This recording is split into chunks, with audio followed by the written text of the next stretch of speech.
Kalau kaitkan 2024, HRS nggak nyalon? Saya pikir Belum pasti. beliau tidak punya ambisi sekalipun. Beliau itu sudah menjadi tokoh umat. Nah, kalau Presiden itu terlalu kecil buat beliau. Oke. Kita ingin ada Pak yang baru ya? muka baru, Oke. generasi muda yang ramai. Oke ya.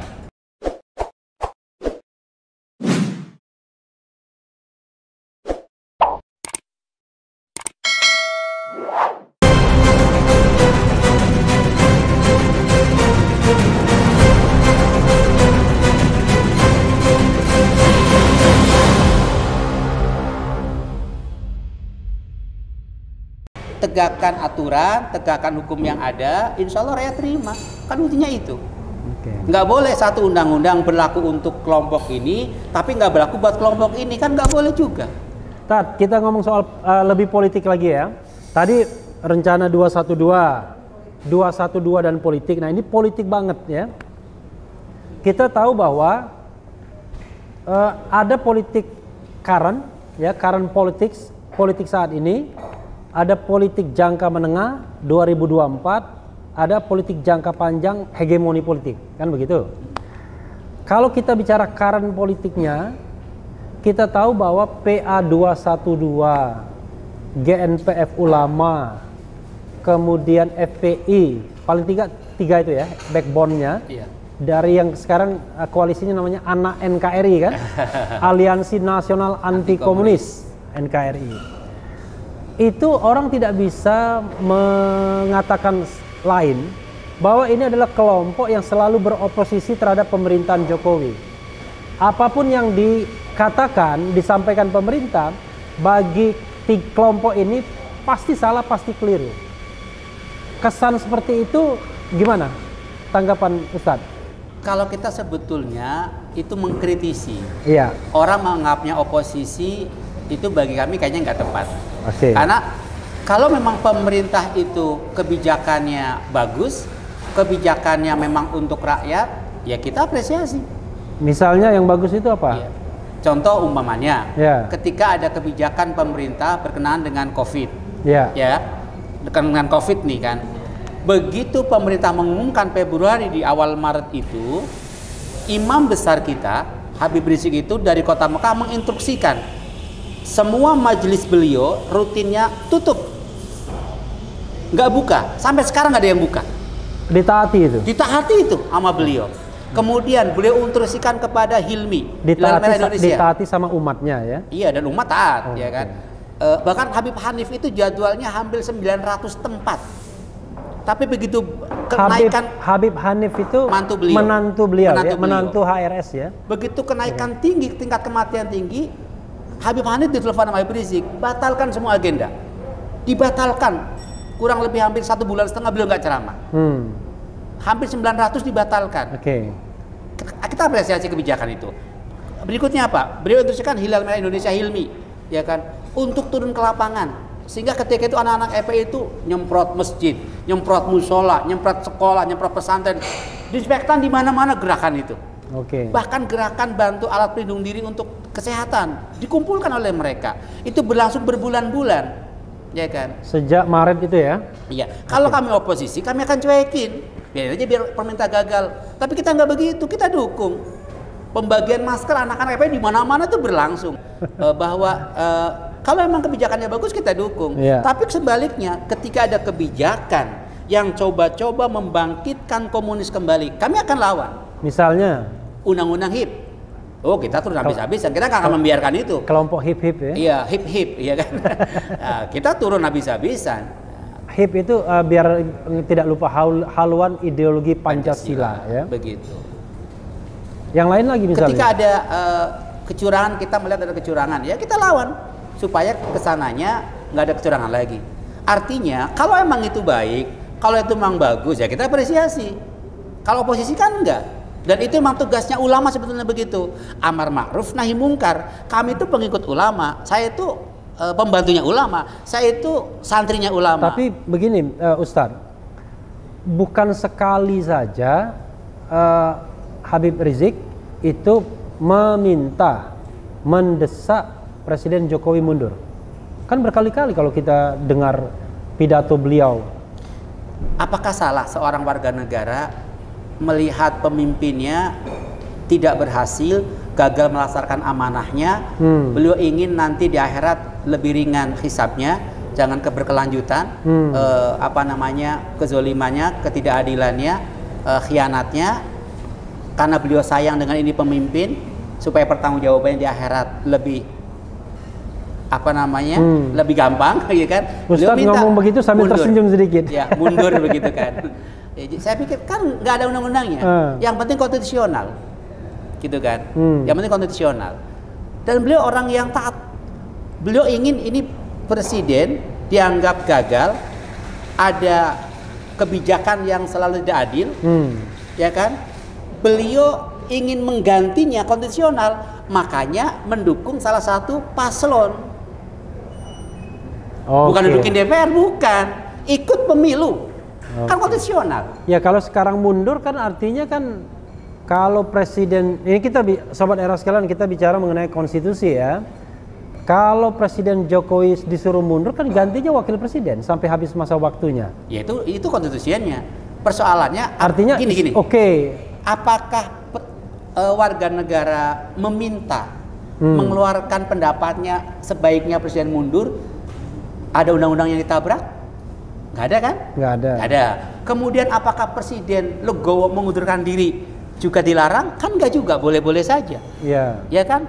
Apa salahnya? Nggak mundur juga boleh juga. Boleh juga, itu haknya presiden.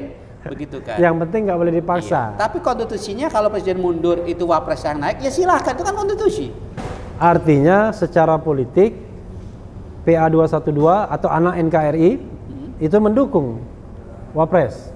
Ya kalau memang presidennya mundur, ya memang konstitusinya begitu, ya kita dukung lah. Emang konstitusinya begitu. Kalau konstitusinya presiden mundur, wapres harus mundur juga, ya kita dukung juga. Oke, ya. Itu jangka waktu dekat ya. Politik current politiknya adalah sikapnya sama ya. Menyarankan Presiden Jokowi mundur kan? Saran kan? Saran. Sarannya itu masih atau sudah berubah sekarang? Itu kan beliau lontarkan ya. Terakhir masih dilontarkan. Masih dilontarkan. Masih. Itu sikap Habib Rizik, imam besar. Sikap organisasi PA212, GNPF Ulama, FPI bagaimana? Begitu juga. Sikap yang pernah kita keluarkan dalam aksi-aksi, termasuk ketika munculnya rancang undang-undang HIP kemarin, kan udah jelas juga di situ ada, ya kan? Pertama ya cabut. Yang kedua inisiatornya masih diusut, ya kan? Kalau emang melibatkan partai, ya partainya harus dibubarin. Itu kan tuntutan. Bagaimana mau bubarinnya? Ya itu urusan konstitusi kan, gitu kan? Kemudian ada permintaan tadi, ya kan? Jika presiden sudah tidak mampu lagi, mundur saja. Silahkan mundur. Jika kalau udah masih merasa mampu, ya silakan saja. Nah, begitu. Itu kalau ya, pakai kalau ya. Oke, Ustadz. Ini kan current tadi ya, current politik. Nah, saya mau bicara 2024. Itu sudahlah, semua orang tahu bahwa semua kelompok sekarang ini, apalagi kelompok tengah kanan, tengah kiri ya, itu sedang ancang-ancang untuk 2024. Bahkan di salah satu video saya mengatakan jagoannya kelompok tengah kanan ini sekarang ini 1 Habib Rizik, 2 Anies Baswedan, 3 mungkin Ustadz Abdul Somad, ya kan? 4 Selamat Ma'arif. Jadi ada persiapan 2024. Jadi begini, sekali lagi kita itu gerakan moral bukan partai politik. Sehingga kami tahu diri, kami tidak punya hak untuk mencalonkan siapapun. Kami tahu diri itu, karena kita bukan partai politik. Nah, sehingga tetapi kami punya hak juga dong menyuarakan, ya kan? Menyuarakan kan punya hak. Nah, pertama kita ingin, ini kan negara katanya demokrasi, ingin yang tampil 2024 tuh nggak itu saja. Apa nggak ada orang lain? Ya 2024 pasti. Walaupun itu haknya partai ya. 2024 kan Presiden Jokowi pasti nggak nyalon. Iya. Tapi Prabowo masih. Tapi ya, kita nggak ingin begitu, ya kan? Karena kami meyakini masih banyak anak bangsa yang punya potensi, tinggal diberikan peluang kan begitu. Sehingga kalau kami teman-teman dalam diskusi kami, kita ingin yang muda, yang energik, yang berpikiran luas, kalau pidato di luar negeri gak malu-maluin, bahasa Inggrisnya lancar begitu kan, ya kan, menjadi kebanggaan kita sendiri gitu kan. Lahirnya bulan Mei tahun 69 gitu? Saya nggak hafal. Oh nggak hafal ya? Itu tahun 69 lahirnya siapa, saya lahirnya. nggak hafal itu kan. Lahirnya tahun 69, S1-nya di Gajah Mada, UGM, Fakultas Ekonomi gitu. Lama gitu. di Amerika selama 6 tahun gitu. Terus. Dan terakhir namanya Anies Baswedan. Saya nggak hafal tanggal lain, nggak hafal ya. Terakhir namanya Anies Rashid Baswedan, ARB. Iya. Nah, itu yang kita inginkan. Artinya Kita ingin sosok baru di 2024 itu. Iya, artinya. Tetapi gini Bang Raffi, Iya. kita itu tidak akan mendukung siapapun kalau tidak ada perintah, tidak ada rekomendasi, tidak ada kesepakatan para ulama. Kemarin kita dukung Prabowo Sandi karena ada istimewa ulama. Nah, ketika 2024 bukannya Prabowo Sandi kan istimewa ulamanya, Iya. Prabowo UAS. Prabowo itu kan prosesnya. Terakhirnya kan di istimewa ulama 3 yang mendukung ini kan. Oke. Nah, itu kan Tapi istimewa depannya ulama. kan Prabowo Ulama, Itu Prabowo UAS. Pertama. Ya kan kita Oke. ada 4 kali istimewa ulama. ya. Baru tahu saya Yang ketiga istimewa. itu ya Oke. kan. Nah, 2024 kalau nanti ada istimewa ulama kemudian menyepakati misalkan si A begitu, Iya. ya kita dukung si A. Ya kan. Misalkan ada kesempatan kita nggak Itu dukung. Anies maksudnya. Ya bisa Anies, bisa Agus, bisa Andi, bisa Arif. Oh bisa. Kalau double A tuh Andi Arif Iya. ya, double A. Andi Iya. Arif. Sebaliknya, ya kan, ketika 2024 menunjuk si B, ya kita dukung si B juga, walaupun depannya A juga umpamanya kan, begitu kan, tetap dukung si B. Jadi A dan B, Anies Baswedan. Artinya PA 212 itu, EP GNPP itu akan tunduk patuh samina wa ta'ala terhadap istimewa ulama. Oke, berarti ada politik yang kontemporari sekarang ini bahwa PA 212 kalau ditanya saat ini mendukung Anies Baswedan untuk 2024. Sebelum ada perubahan apa-apa, kan begitu tadi? Belum tentu juga. Ya tadi katanya yang bahasa Inggrisnya bagus, kalau di luar negeri nggak malu-maluin. Ya emang Anies aja. Bang Refli Harun juga bahasa Inggrisnya bagus. Kalau pidato nggak malu-maluin juga. Saya nggak punya bakat, ya kan? Pak Anies juga belum punya partai. Oh, Artinya oke. kita harus logis juga. Oke. Kita ngedukung dari sekarang, ternyata nggak ada partai yang mau nyalonin, kan nggak bisa juga. Jadi kita harus realistis dalam politik juga. Makanya PA 212 itu intervensi dong, ngirimkan juga permohonan sebagai pihak terkait. Permohonan saya penghapusan presidensial threshold. Itu biar teman-teman hukum yang bertugas. Kita bagi-bagi tugas. Iya, tapi kalau Bang Refli. nggak ada intervensi masyarakat yang luas, MK nggak mau proses ini barang. Iya. Kalau masalah itu memang Dianggap wah betul. ini urusan segelintir orang. Kita sepakat untuk diturunkan. Iya. Tapi Oke. kalau 0% masih perdebatan di kita. Sebab kalau 0% bahaya juga nanti. Kenapa bahayanya kenapa? Nanti partai yang nggak punya masa Ya kan Bisa mencalonkan. untuk ikut pemilu kan mereka kan harus verifikasi. betul. Macam-macam. Tapi kan ada standar. Supaya nanti persaingannya tidak terlalu merumitkan, tidak terlalu banyak gesekan. Masih ada standar. Misalkan 5%, 7%, masih ada standar lah. Pokoknya standarnya standar PKS lah ya kira-kira gitu. Oh, enggak juga. Enggak juga. Ada standar. Jadi kalau katanya di teman-teman diturunkan gitu Oke. kan. Begitu. Tapi begini Bang Raffi, Iya. di diskusi teman-teman itu sebetulnya kita itu ingin menuju 2024 itu ada sebuah koalisi partai-partai yang berbasis Islam yang mulai dibangun. Oke. Umpamanya PAN, PKB, PKS, PAN, P3, PKB, P3, apa lagi? PKS tadi. PKS, Iya. PAN, PKB, P3, PKS, Iya, itu Masumi, Ada Masumi, Ribon, PBB. ada partai baru Pak Amin Rais umpamanya. Partai Umat, Partai Umat, PBB, partai Bulan Bintang enggak? Bulan Bintang. Ya silakan pokoknya partai. Gelora masuk nggak Gelora? Ya silakan, dia kan berbasis Muslim juga kan. Oke. Gelora silakan. Nah dari sekarang itu kita ingin sebetulnya mereka bikin koalisi dari sekarang, ya kan? Supaya persiapannya panjang tuh 3 tahun ke depan. Sehingga nanti kalau mereka koalisi kan punya tiket. Sehingga siapapun yang dicalonkan nanti akan kerjasama dengan kita gerakan keumatan akan menjadi sebuah kekuatan yang berbeda. Nah ini sebetulnya yang kita inginkan ada koalisi antar mereka sebetulnya. Ini yang sedang kita upayakan ketika kita komunikasi, diskusi dengan kawan-kawan dari partai yang berbasis umat Islam. Emang PKB mau dialog seperti itu? mau tidak mau tugas kita ikhtiar. Oke. Ya, tugas kita ikhtiar. Saya ngomong PKB Bukan ini komunikasi. karena dalam spektrum politik Indonesia yang namanya Islam tradisional ya kan lebih suka ke kelompok kiri dibandingkan ke Islam modernisnya. Iya, Itu kan fakta di tapi lapangan. fakta politiknya itu yang namanya politik bisa berubah kan. Oke ya. Karena yang dikejar kepentingan sebetulnya. Iya, apalagi kepentingannya sama Ya, ya. iya. Saya pikir kalau kepentingannya sama bisa berubah. Kalau kaitkan 2024 HRS nggak nyalon? Saya pikir Belum pasti. beliau tidak punya ambisi sekalipun. Saya Untuk bukan soal ambisi, apakah tidak ada niat untuk mencalonkan HRS? kalau dari kita nggak akan mencalonkan HRS. Oke. Karena memang kita nggak punya partai. Kan bisa dijual dijajakan ke tempat-tempat partai itu kan? Itu urusan-urusan partai. Oke. Tapi yang jelas saya sendiri secara pribadi nggak yakin kalau beliau mau hal seperti ini. Beliau itu sudah menjadi tokoh umat. Nah, kalau Presiden itu terlalu kecil buat beliau. Oke. Kalau kita kaitkan dengan kondisi saat ini ya, stok pemimpin. Yang jelas Ustadz pernah mengatakan no Prabowo anymore ya kan? Benar kan? Pokoknya selesai ya. PA 212 tidak akan dukung Prabowo lagi kan begitu? Ya udah selesai. Karena emang istimewa ulamanya kemarin 2019 udah selesai. Nah, itu kan bahasa diplomatisnya. Iya. Bahasa yang tidak diplomatisnya bahwa memang emoh jagokan lagi 2024. Udah pasti enggak? Tadi saya sudah katakan kita ingin ada Pak yang baru ya? muncul muka baru, Oke. generasi muda yang tampil. Oke ya. Nah, kalau kita kaitkan dengan situasi saat ini, Ustadz, kira-kira kalau Ustadz bisa nyomot pemimpin, Ustadz maunya yang menjadi calon presiden dan calon wakil presidennya siapa?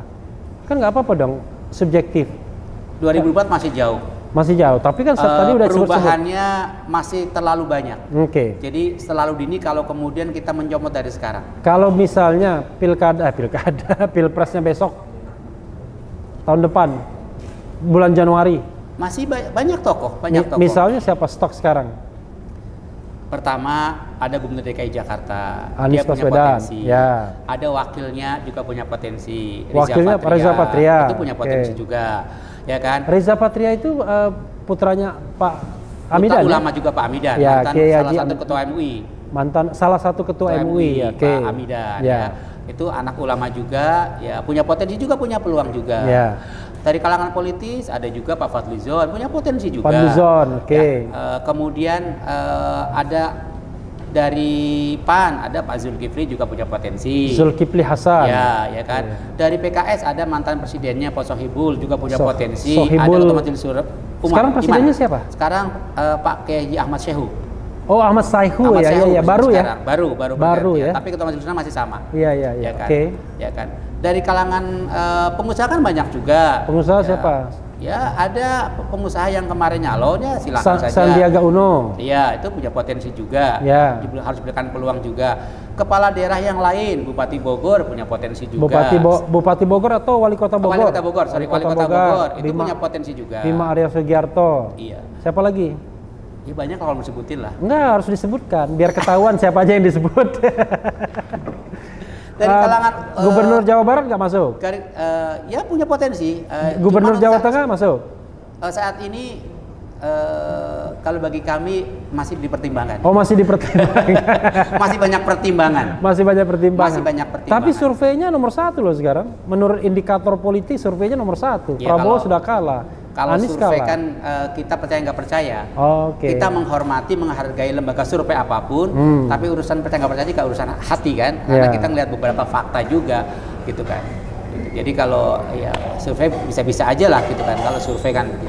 Oke, Ustadz ya kita. Kalangan ulama juga ada kan banyak. Misalnya siapa? Agim bisa. Agim, Ya oke. kan? Ada Ustadz Abu Somad. Oke, Habib Rizik. Kalau kita nggak nyebut beliau karena bagi kami beliau lebih tinggi dari ibu posisinya. Oke. Iya. Kita lanjutkan ya, sobat era sekalian. Ini hari libur sebenarnya, libur keluarga Pak Ustadz Selamat Ma'arif, tapi beliau bersedia datang. Makasih banyak Tad ya. Sama-sama. Ya, 2024 tadi kan kita sudah sebutkan nama-nama ya. Tapi ada satu hal yang membuat saya galau Tad ya. Soal kekurangan dan kecurangan pemilu, termasuk pilpres tentunya. Nggak ada gunanya kita pemimpin kita canggih-canggih misalnya, tapi presidensial threshold masih dipertahankan.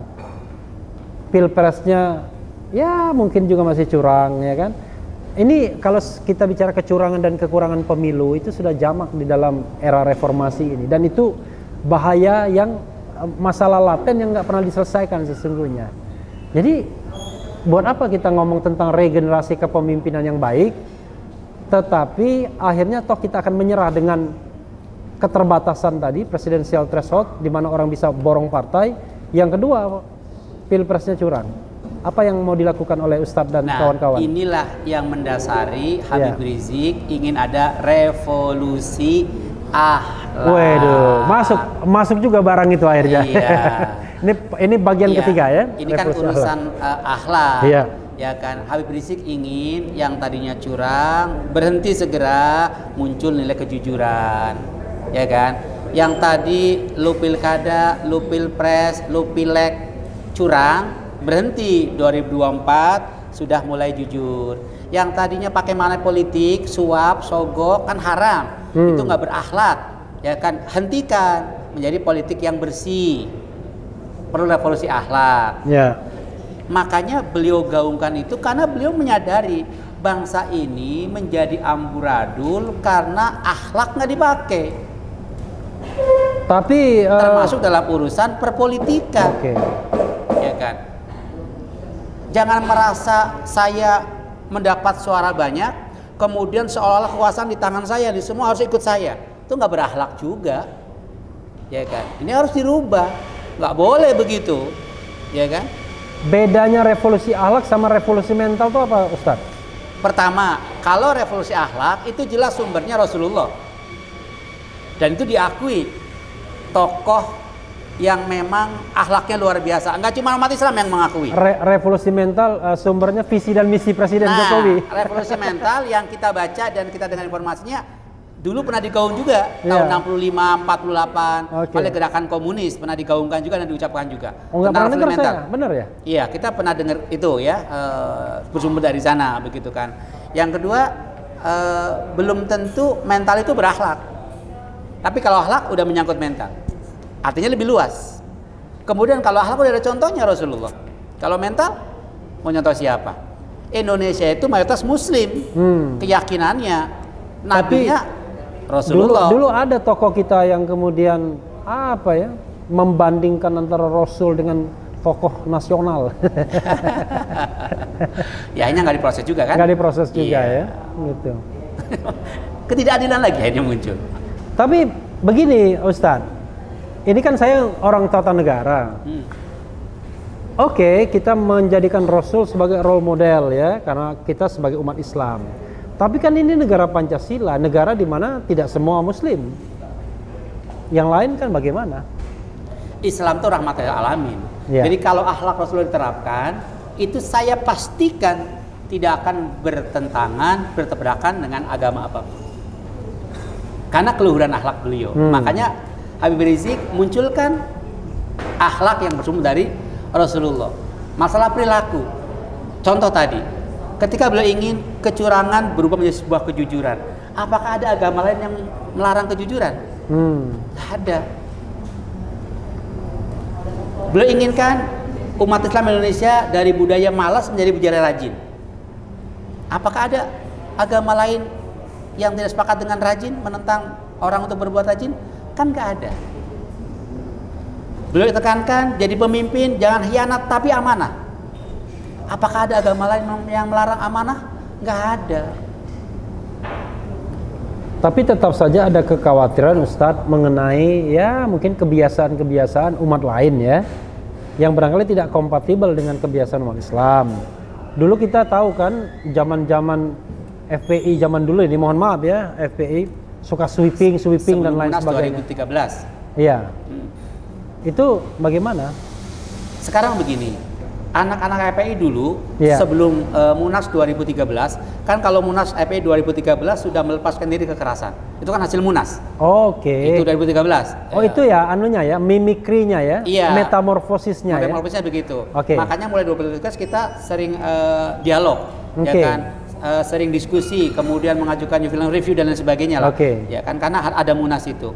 Nah, ketika itu sebelum 2013, ya anak-anak itu setelah melalui proses SOP hukum yang ada, udah lapor ke RT, udah lapor ke RW, lapor ke pihak kepolisian, nggak ditanggepin juga, ya kan, artinya hukum udah buntu. Nah, ketika itu anak-anak baru kemudian sweeping. Cuma kan proses ini media jarang naikin nih. Yang proses tadi, itu lapor setelah, ke RT. Setelah Munas itu ya? Enggak, sebelumnya. Sebelumnya, oke. Ya, lapor RW, lapor ke kepolisian kan nggak pernah dinaikin ke media. Yang dinaikin sweepingnya aja. Ini kan fakta, ya kan? Sweeping terhadap minuman keras. Minuman beralkohol. Ya. Kalau minuman keras itu batu. Ya. Pertanyaan saya, ini negara berdasarkan ketuhanan yang Maha Esa. Tuhan mana yang membolehkan, mengizinkan umatnya minum minuman keras?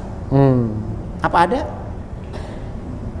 Tunjukkan Tuhan siapa yang membolehkan umatnya minum minuman keras. Tunjukkan sama kami. Nggak ada kan? Ya berarti nggak melanggar juga sebetulnya. Yang melanggar adalah mungkin cara sweepingnya. Ya. Kan bukan gitu. Bagaimanapun kan FPI kan bukan penegak hukum, mungkin begitu. Ya, tapi ketika proses hukum buntu harusnya evaluasi dong. Kenapa dia sweeping? Oh, mungkin ada penegak hukum yang buntu. Artinya mesti ada proses evaluasi juga. Ustadz ya, sebenarnya apa sih beda PA 212? PA itu Persaudaraan Alumni 212. Walaupun orang ngejeknya begini, kapan sekolahnya sudah jadi alumni? Kira-kira gitu ya. Yang kedua GNPF Ulama, Gerakan Nasional Pembela Fatwa Ulama. Yang ketiga Front Pembela Islam. Ini seperti apa? Satu koin tapi tiga sudut. Bukan two side tapi three sides ya. Ini sebenarnya organisasi ini beda-beda visi dan misinya, atau sebenarnya sama aja dan sama-sama berkiblat ke Habib Rizik. Kalau imamnya pembinanya sama. Sama ya. FPI imamnya Habib Rizik, GNPF pembinanya tunggal Habib Rizik. PA 212 juga sama, imamnya Habib Rizik, pembinanya sama dan imamnya sama. Artinya kiblat kepemimpinannya kita sama pada satu tokoh. Yang berbedalah cara juangnya. Cara juangnya dan medan juangnya yang memang dibeda-bedakan. Contoh, GNPF itu tugasnya sebetulnya adalah bagaimana dia membuat sebuah kebijakan. Ya.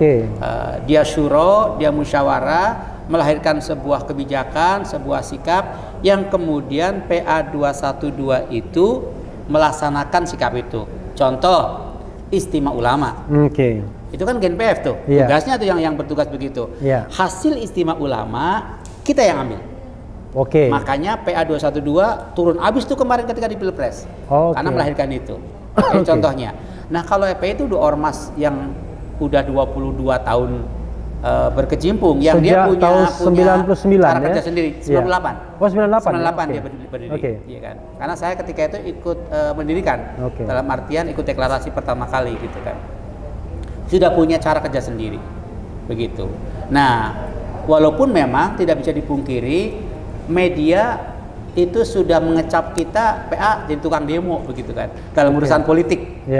Gitu. Dan memang Habib Rizik ketika itu memang menggiring kita untuk ke arah situ, PA itu. Setiap ada ketidakadilan, ada keseliman, ada undang-undang yang melahirkan merugikan rakyat banyak, PA turun. Nah, begitu. Nah, termasuk dulu ketika 2016 muncul 212, kemudian 2017 Pilkada DKI yang memenangkan gubernur muslim, itu tidak bisa dipungkiri mulai terjadi proses kriminalisasi terhadap ulama dan tokoh termasuk HRS. Nah, disitulah 2017 kita diberikan tugas oleh imam besar untuk ke Komnas HAM, mendesak Komnas HAM untuk mencari fakta di lapangan, membuktikan memang ada, dan itu kita dapatkan ketika itu. Komnas HAM memang ada kemajuan terhadap HRS, ya kan. Nah, kemudian akhirnya menjadi gerakan menjaga spirit 212 untuk tegakkan keadilan melawan kezaliman di berbagai aksi-aksi. Ini tiga organisasi ini tidak mau bermimikri jadi partai politik, Ustadz. Soalnya saya pernah dengar FPI mau jadi partai politik tuh, kira-kira ya tahun 2004 tuh katanya ada rencana. Ya, jadi gini, kalau FPI itu kebijakannya itu mengacu kepada Munas. Munas 2013 itu tidak ada rekomendasi melahirkan atau membentuk partai. Kemudian Munaslup kemarin karena COVID maka namanya lup gitu kan, juga sama, tidak melahirkan itu. Jadi untuk 7 tahun ke depan sangat kecil kemungkinan FPI Munasnya setiap 7 tahun? 7 tahun. Dulu 5 tahun, sekarang sudah 2 periode 7 tahun. Kalau PA212 pasti tidak jadi partai politik? Belum tentu untuk juga? saat ini belum mempertimbangkan dan belum pernah membicarakan itu semua. Ini struktur organisasinya sampai ke bawah juga atau sebenarnya ini organisasi yang di tingkat nasional saja, yang lainnya itu afiliasi-afiliasi aja? Enggak, jadi kalau PA212 itu kan 212 itu dari berbagai daerah, termasuk yang ikut reuni itu kan dari berbagai provinsi. Sehingga kita itu sudah punya koordinator wilayah sampai dengan 22 provinsi. Kita udah punya. Tapi itu sifatnya cair. Ya, sifatnya cair. Dari gabungan. Jadi gini, kalau FPI itu ya hanya FPI saja. Tapi kalau PA212 itu teman-teman di pusat, seperti saya di DPP ini, di DTN itu ada kurang lebih 23 ormas perwakilan. Ya, misalkan Bu Nandino dari GIN, nah, itu kan masuk dalam pengurusan Muslim 112. Ada Bu Nurdiati, ada dari Bang Jafar, ya, ada dari Brigade, ada dari JAS, ada dari Dewan Dakwah, gabungan. Nah, di daerah pun sama. Ya, karena memang tugasnya PA itu merangkul ormas-ormas Islam yang sevisi searah dengan kita, dirangkul semua. Ini memang, nah sekarang itu Munas kemarin 136 kabupaten kota. Nah, Munas yang di Bogor ya? Yang di Bogor. Setelah itu kita sudah hampir 60 tambahan kabupaten kota pembentukannya. Ustadz Ketua Umum ini periode kedua ya? Periode kedua. Periode pertama 2017, 2020. Betul. 2020, 2023. Iya. Tapi setiap tahunnya bisa dievaluasi dengan Majelis Syuro. Berarti kalau ada tindakan saya yang melanggar syariat, melanggar agama, tindakan saya yang melanggar hukum, dianggap oleh Majelis Syuro kita sudah harus mundur, ya diberhentikan begitu. Jadi artinya ada yang mengontrol. Ya Ustadz, terima kasih banyak. Begitu Sobat Era sekalian, dicecar dengan Ustadz Slamet Ma'arif. Mudah-mudahan bermanfaat. Kita akan jumpa lagi pada kesempatan yang lain. Yang penting tetap di channel ini, karena di channel ini Anda akan dirayu, ditipu, dibaperin, dicecar, diuber pula di jalur khusus. Karena channel ini adalah channel yang mengancam, memeras, dan membenci. Jangan lupa subscribe, like, comment, and share.